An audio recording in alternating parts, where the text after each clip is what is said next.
Hello guys, আসসালামু আলাইকুম। It's my Farhana Tapsi family vlog. আপনাদের কাছে নিয়ে আসলাম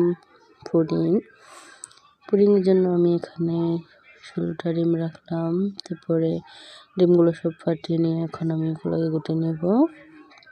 তারপরে ভালো করে মিক্স করে নিলাম। মিক্স করার পর আমি এখানে 2 কাপ চিনি দিয়ে দিলাম। তারপর আমি আবারও ভালো করে নেড়ে নিব। তারপর আমি এখানে আধা কেজি একটা প্যাকেট দুধের গুঁড়ো আমি কুসুম গরম পানির ভিতরে দিয়ে এটাকে গুলে নেব ভালো করে, যাতে গোটা গোটা না থাকে। তারপর আমি এটা পুডিংয়ের সাথে আমি দিয়ে দিব। এর ভিতরে একটু রং অ্যাড করলাম, খাবারের রং অ্যাড করার পর আমি ক্যারামেল বানাবো, সেই জন্য একটু চিনি একটু পানি দিয়ে আমি এটাকে ভালো করে নিয়ে আমি ক্যারামেল তৈরি করে নিলাম। এখন আমি নামিয়ে নিব। আমার ক্যারামেলটা হয়ে গেছে। তারপর আমি এটার ভিতরে এখন পুডিংয়ের যে মিশ্রণটা সেটা ঢেলে দেব। তারপরে এখন আমি ঢেলে দিলাম।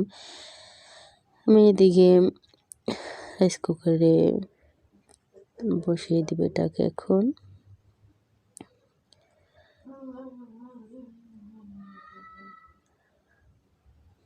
তারপর আমি এটাকে এখন রাইস কুকারে বসিয়ে দেব।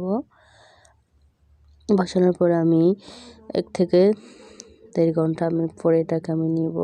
তারপর আমার পুডিংটা সম্পূর্ণ হয়ে যাবে। আপনাদের কাছে যদি আমার ভিডিওটা ভালো লেগে থাকে তাহলে অবশ্যই সাবস্ক্রাইব করবেন।